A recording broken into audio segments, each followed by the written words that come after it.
Hola a todos. Este es el canal de la enciclopedia. El libro que interpretaremos en este episodio es The Amazing Me, la psicología del autodesarrollo. Este libro habla de una pregunta que nos preocupa a todos: ¿cómo mejorarnos? El autor es Chenai Xian, doctor en psicología por la Universidad de Jian en China y también consejero psicológico con más de 10 años de experiencia. Durante su carrera recibió más de 6.000 visitas. Mucha gente acude a él con un único atractivo fundamental: mejorar. Entonces, el autor utilizó su propio conocimiento de psicología y combinó estos casos para escribir este libro, con la esperanza de ayudar a más personas a mejorar. En este libro, Chenai Xian compara el viaje mental para mejorar con un viaje del héroe, que pasará por 3 etapas desde la partida, hasta la iluminación y luego al regreso. ¿Qué representan estas etapas? En primer lugar, en la etapa de partida, que es el comienzo mismo de la historia del héroe, a menudo se encuentran con algunos puntos de inflexión clave e incluso con peligros. Así es como nos encontraremos con diferentes desafíos y transiciones en cada etapa de la vida. Por ejemplo, en la adolescencia enfrentaremos el desafío de cómo convertirnos en un adulto. En la edad adulta temprana, nos encontraremos con desafíos en las relaciones íntimas o en el desarrollo profesional. Cuando llegues a la mediana edad, te encontrarás nuevamente con la crisis de la mediana edad. Cuando finalmente llegues a la vejez, también enfrentarás el desafío final de la muerte. Pero pase lo que pase, al final los héroes superarán sus miedos internos, elegirán afrontar estos desafíos y emprenderán el camino con valentía.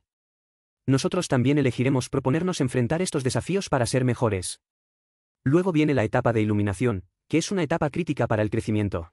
Porque partir de la decisión de emprender este viaje del héroe significa salir de la zona de confort. Los hábitos de comportamiento y patrones de pensamiento originales pueden resultar completamente inútiles, y es necesario dominar nuevos comportamientos y patrones de pensamiento. Afortunadamente, durante este viaje, los héroes suelen encontrarse con un guardián especial, como Gandalf en la película El Señor de los Anillos y Dumbledore en Harry Potter, que les proporciona orientación y protección. Así es nuestro viaje. A veces nuestro guardián puede ser un admirable modelo a seguir, y a veces puede ser un libro, como el libro del que vamos a hablar en este episodio, que hace el papel de guardián. Luego de acumular esta energía, los héroes comenzarán a enfrentarse a enemigos o monstruos, y nosotros también tendremos que enfrentar los desafíos de la vida. Este proceso puede ser difícil y largo, pero lo que ganamos con él es inesperado. Finalmente, el héroe completa su misión y compartirá lo aprendido durante el viaje con quienes esperan partir y convertirse en un guardián de otros en su viaje. Como puede ver, la esencia de una historia heroica no es una batalla o un acto heroico, sino el viaje de autotransformación y autodescubrimiento que cada uno de nosotros recorre. Aunque cada uno de nosotros emprende un viaje por diferentes motivos, para todos el cambio existe en cada acción, cada pensamiento y cada relación. El comportamiento es el yo externo, el pensamiento es el yo interior, y nuestro comportamiento y nuestro pensamiento se moldean en gran medida en las relaciones. Por eso, a continuación hablaré sobre cómo mejorarnos a nosotros mismos y cómo completar nuestro propio viaje del héroe desde los 3 aspectos del comportamiento, el pensamiento y la relación, del exterior al interior, del individuo a la relación. Primera parte. Veamos primero cómo iniciar un cambio de comportamiento. Sabemos que mejorar es más fácil de decir que de hacer. La mayoría de las veces, está constantemente determinado, pero no puede constantemente determinado. Una encuesta médica demostró que si un cardiólogo les dice a los pacientes con enfermedades cardíacas graves que si no cambian sus hábitos de vida personales, como una dieta poco saludable, la falta de ejercicio, el tabaquismo, etc., sus vidas pronto podrían estar en peligro. Incluso en este caso, solo 1 de cada 7 personas cambiará realmente sus hábitos de vida. Sin duda, las 6/7 partes restantes de la gente también quieren sobrevivir y saben qué hacer, pero simplemente no pueden cambiar. ¿Por qué es tan difícil el cambio?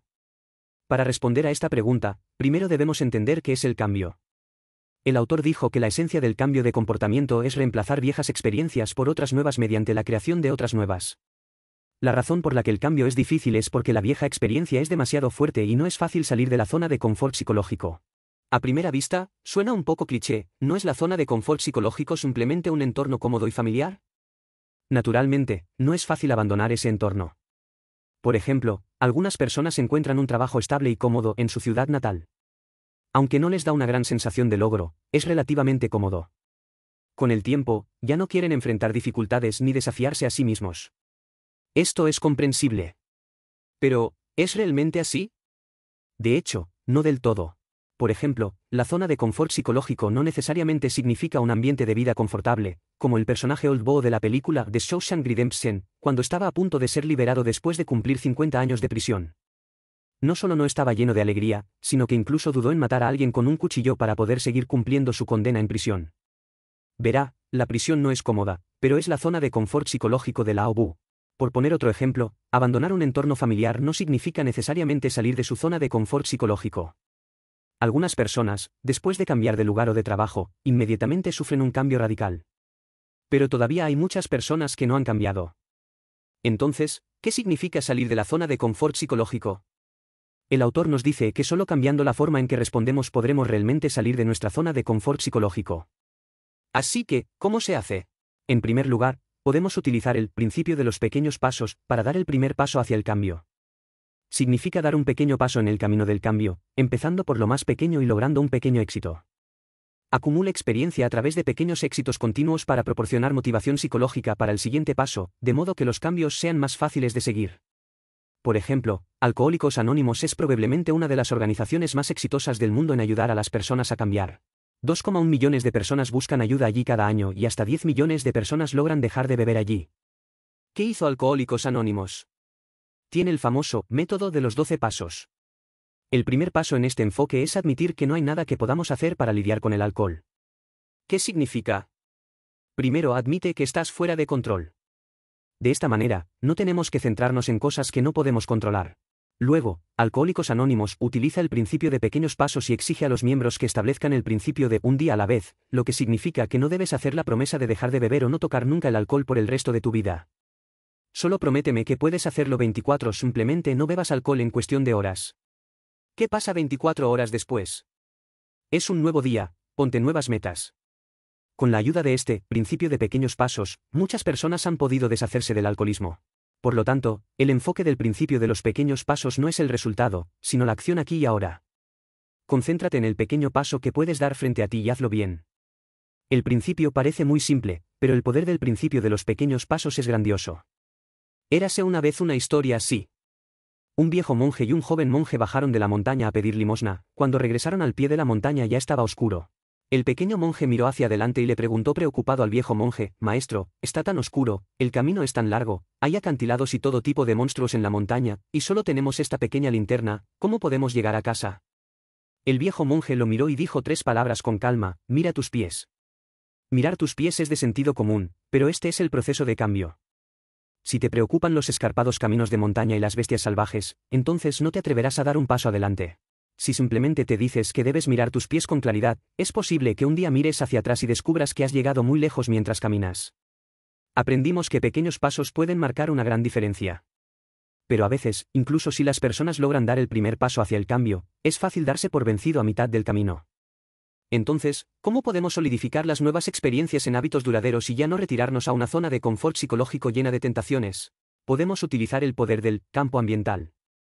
Este campo ambiental no es una energía cósmica misteriosa, sino que en realidad se refiere al entorno que contiene una gran cantidad de pistas de comportamiento. Estas señales de comportamiento pueden desencadenar comportamientos específicos. Para decirlo sin rodeos, diferentes entornos pueden desencadenar diferentes comportamientos en nosotros. Por ejemplo, cuando normalmente vamos a trabajar, en el salón de té y en la cantina, todos charlan y bromean entre sí. Una vez que entramos a la oficina, nos ponemos serios. Como puede ver, nosotros, los humanos, somos unos animales medioambientales. Diferentes entornos inspirarán en nosotros una psicología diferente, y una psicología diferente desencadenará en nosotros comportamientos diferentes.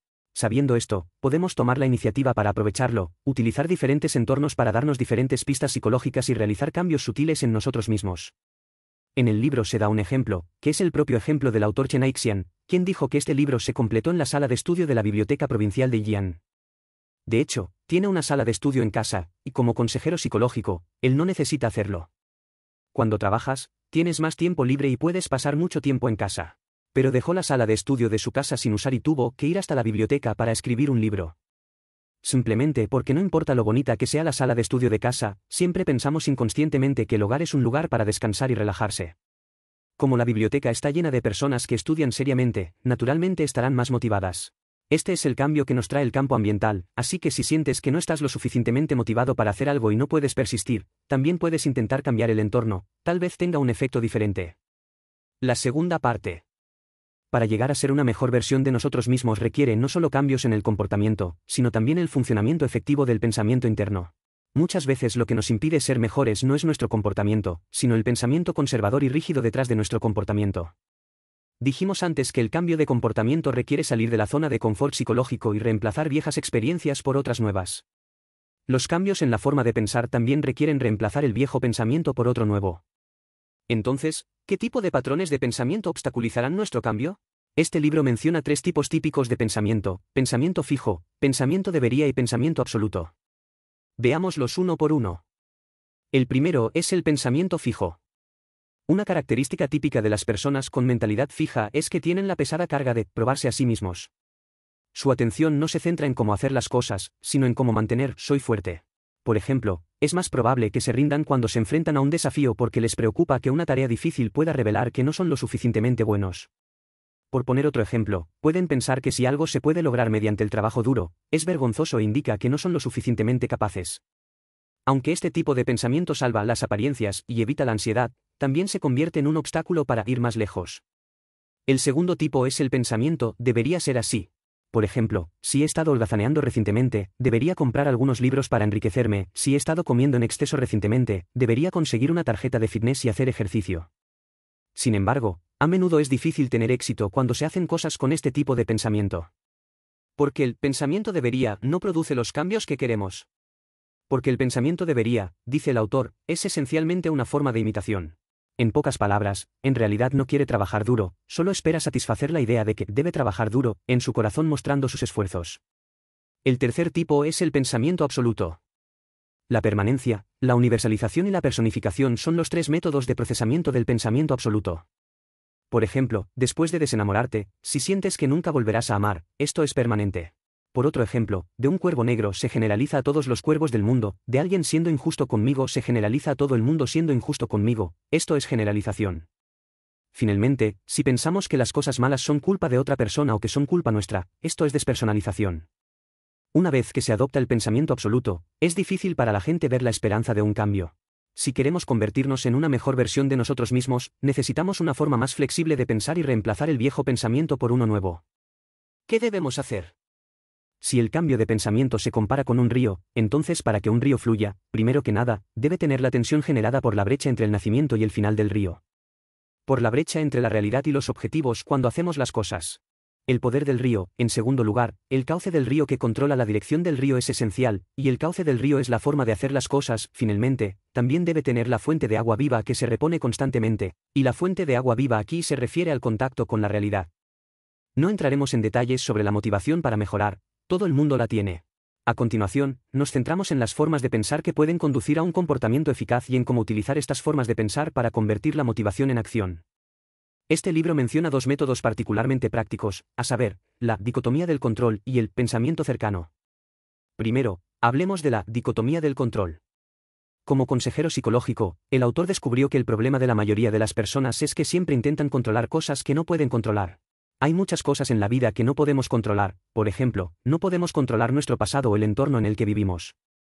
A veces no queremos admitir que estas cosas están fuera de nuestro control, por lo que siempre hay una expectativa en nuestra mente de que debería ser así. Entonces, en cierto sentido, el pensamiento debería ser nuestro apego a cosas que están más allá de nuestro control. Lo mismo es cierto para el pensamiento rígido y el pensamiento absoluto. El pensamiento fijo se centrará en las habilidades que no podemos controlar en lugar de los esfuerzos que podemos controlar; el pensamiento absoluto utilizará primero requisitos absolutos. Expandirá el alcance de nuestro control infinitamente y luego nos hará renunciar a factores que podemos controlar debido a la frustración. La dicotomía del control nos dice que debemos esforzarnos por controlar las cosas que podemos controlar, en lugar de intentar controlar las cosas que no podemos controlar. Se divide en 2 pasos; el primero es pensar en lo que puedes controlar y lo que no, y centrar tu atención en las partes que puedes controlar. El segundo paso es descubrir las partes que puedes controlar, hacer un plan y trabajar duro para hacerlo bien. Por ejemplo, si quieres hacer ejercicio, no se sabe si podrás lograr la figura ideal que sueñas; nadie te lo garantiza; esto es algo que está fuera de tu control en esta etapa, pero sí puedes controlar si te levantas temprano. Y si sales a caminar por la comunidad por la noche. También puedes controlar tu propia dieta. Incluso si no puede controlarse para hacer ejercicio todos los días, puede asegurarse de hacerlo al menos un día a la semana. Después de identificar estas partes controlables, puede hacer un plan, como cuándo levantarse por la mañana, qué ejercicios hacer, qué tipo de dieta seguir, y luego trabajar duro para hacer bien esta parte. Aunque puedan parecer cosas triviales que no pueden cambiar inmediatamente el resultado, estas pequeñas cosas controlables pueden ayudarnos a centrarnos en el aquí y el ahora en lugar de preocuparnos por los resultados futuros. Este es el primer método, la dicotomía del control. A continuación, hablemos del segundo método, llamado pensamiento cercano. ¿Qué es lo cercano al pensamiento? El pensamiento cercano se centra en cosas reales, que suceden y cercanas. El pensamiento a distancia, por otro lado, se centra en cosas imaginarias y distantes que no tienen nada que ver con la situación real. Hay una metáfora muy vívida en el libro que dice que pensar a distancia es como mirar televisión, creemos que podemos ver con claridad, pero esas imágenes son lo que el director quiere que veamos. El pensamiento de Near se parece más a estar en la escena de un rodaje, puede que haya demasiados detalles para verlo todo, pero veremos cada vez más cosas reales. Entonces, ¿cómo podemos dominar la forma cercana de pensar? Hay 3 principios que pueden ayudarnos. El primer principio es utilizar un lenguaje descriptivo en lugar de un lenguaje evaluativo. ¿Qué es el lenguaje descriptivo? Es un poco como el lenguaje de lentes, que no significa evaluación ni adjetivos, solo verbos que describen lo que está sucediendo. Por ejemplo, esta madre es muy controladora y esta hija es muy obediente. ¿Cómo convertir estas 2 oraciones evaluativas en lenguaje descriptivo? Puedes decir, esta madre señala a su hija y le dice, no te permito hacer esto. La hija bajó la cabeza y no dijo nada. Este es un lenguaje descriptivo, que es vívido, rico y completo. De significado, posibilidad de cambio. Si simplemente decimos, esta madre es muy controladora y esta hija es muy obediente, entonces será difícil tener espacio para la exploración y el cambio. El segundo principio es hacer preguntas específicas, no preguntas abstractas. Las preguntas abstractas suelen ser preguntas grandes y amplias como, soy muy introvertido, y ¿qué debo hacer si pospongo las cosas? Mientras que las preguntas específicas deberían ser, soy muy introvertido y cada vez que conozco a alguien, tengo algunos problemas. ¿Qué debo hacer si estoy nervioso?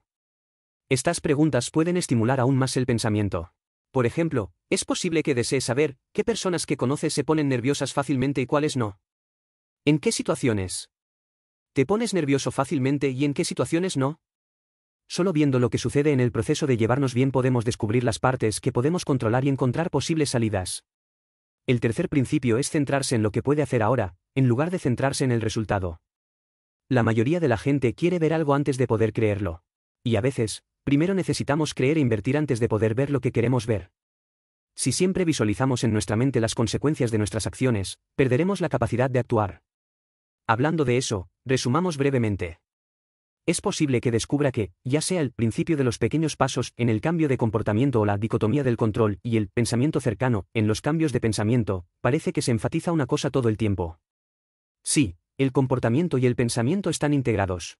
No importa cuál sea el punto de partida, no importa qué método se utilice, su núcleo y su punto final son enfatizar el momento presente y centrarse en el presente. La tercera parte.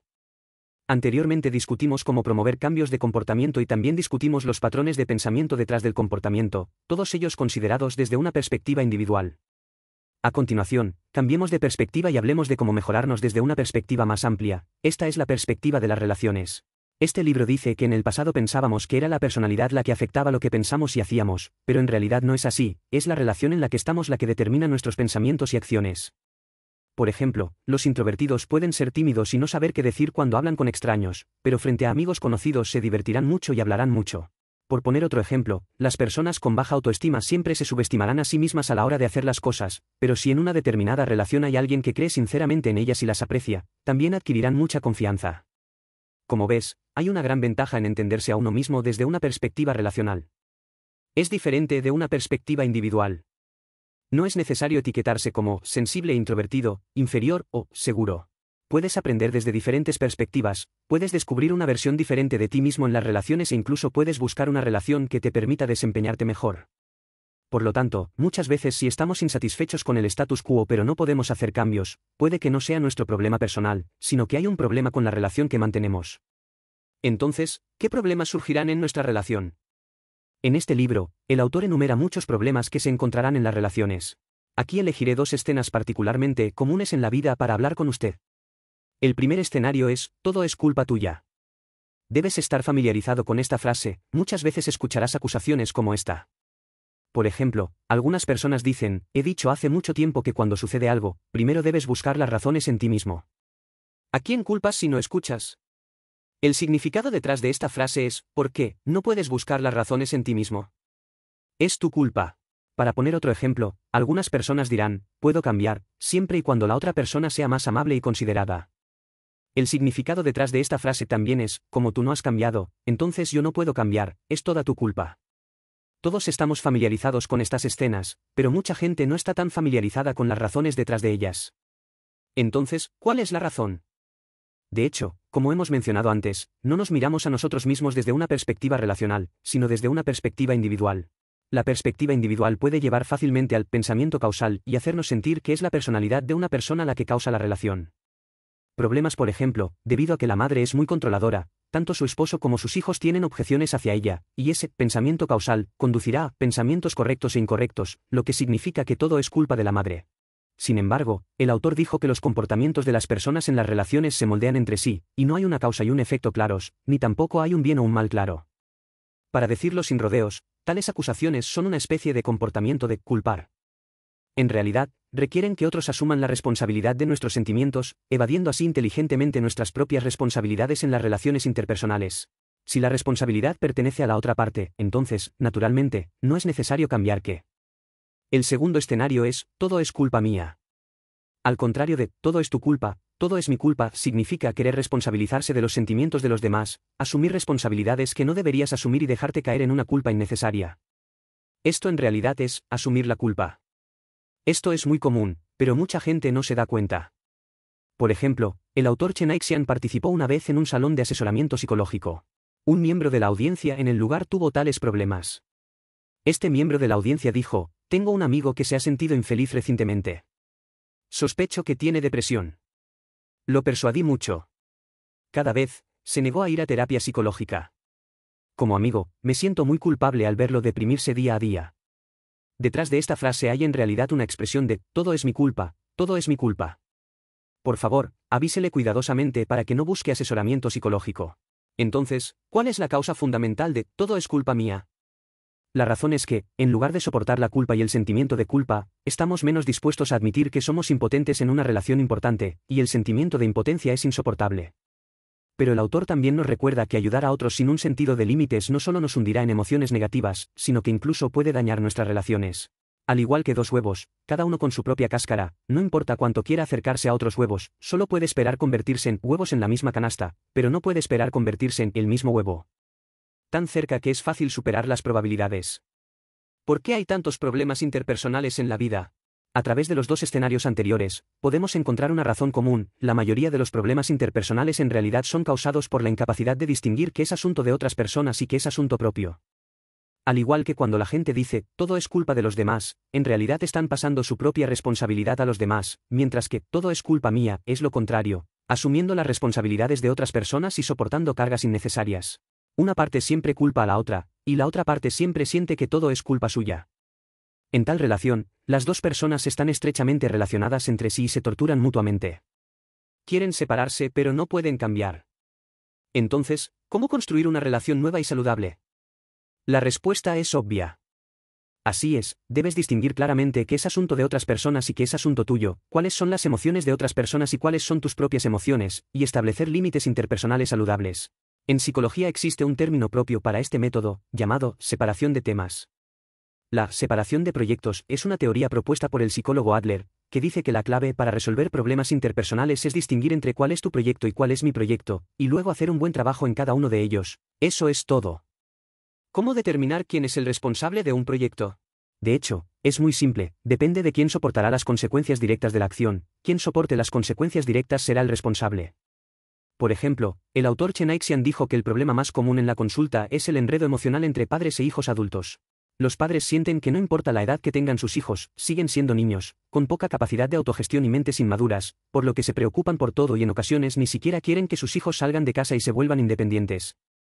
Por otro lado, como niños, sienten que han crecido y madurado, y esperan que sus padres sepan dejarlos ir, pero no pueden soportar herir el corazón de sus padres y preocuparse de estar solos y solos. Por lo que no podrán ser independientes por mucho tiempo. ¿Qué hacer? En este momento, puede probar el método de separación de temas. Por ejemplo, los padres deberían ver que sus preocupaciones y desganas son problemas suyos y no deberían convertirlas en razones para no dejar que sus hijos salgan y se vuelvan independientes. Y tus hijos también deberían ver que irse de casa es asunto tuyo, no de tus padres, y debes luchar por ello tú mismo en lugar de quejarte de que ellos no tomaron la iniciativa de dejarte ir. Hablando de esto, quizás tengas esta pregunta: ¿es el fin de las relaciones interpersonales la separación? ¿Realmente necesitamos establecer límites con familiares y amigos para convertirnos en mejores personas? El autor responde a esta pregunta citando el libro You Can Go Home Again, escrito por la terapeuta familiar Mónica M. C. Goldry, donde dice que solo aquellos que han abandonado a su familia pueden elegir regresar a casa. De manera similar, solo cuando nos volvemos independientes en una relación podremos realmente invertir en una relación con una actitud madura y autonomía. La separación nunca es el fin de las relaciones, la separación es para una mejor conexión. Verá, las relaciones son tan mágicas que pueden hacernos perder y también pueden ayudarnos a encontrarnos a nosotros mismos nuevamente. Quizás solo dejando de lado el enredo en las relaciones podamos saber lo que realmente queremos y realizar cambios reales. Ahora, resumamos brevemente. Al principio dijimos que convertirse en una mejor versión de uno mismo es como un viaje de héroe. Encontrarás todo tipo de dificultades y contratiempos en el camino hacia ser mejor, y este libro es equivalente al guardián en el viaje. Comportamientos externos, pensamiento interno, hasta las relaciones que afectan lo que pensamos y hacemos, nos trae inspiración y guía desde diferentes ángulos. En el cambio de comportamiento, el principio de los pequeños pasos nos ayuda a dar el primer paso del cambio, y el campo ambiental nos ayuda a solidificar nuevas experiencias en hábitos duraderos. En el cambio de pensamiento, la dicotomía del control y el pensamiento cercano nos ayuda a romper el viejo pensamiento rígido, el pensamiento debería y el pensamiento absoluto. En el cambio de relación, la separación de temas nos ayuda a distinguir qué es asunto de otras personas y qué es asunto nuestro, aliviando así los problemas y los vínculos. En las relaciones. Finalmente, el autor advierte que podemos considerar este libro como un mapa sobre el cambio, pero puede que sea solo un mapa parcial y que algunos lugares no estén tan claramente marcados. Pero mientras tengas un mapa, estarás listo. Puedes intentar cambiar y aprender más sobre el autodesarrollo basándose en la experiencia del cambio. Tal vez descubras que algunas de tus experiencias son muy similares a las de este libro y otras no. No importa, porque el camino que tomes es más importante que el mapa. Deseo que puedas embarcarte en tu propio viaje heroico lo antes posible. Este es el final de este programa. ¿Cuáles son sus diferentes opiniones al respecto? Bienvenido a dejar un mensaje para discutir con todos. Oye, si te gusta nuestro canal, suscríbete. Jaja, ¿recuerda que te gusta?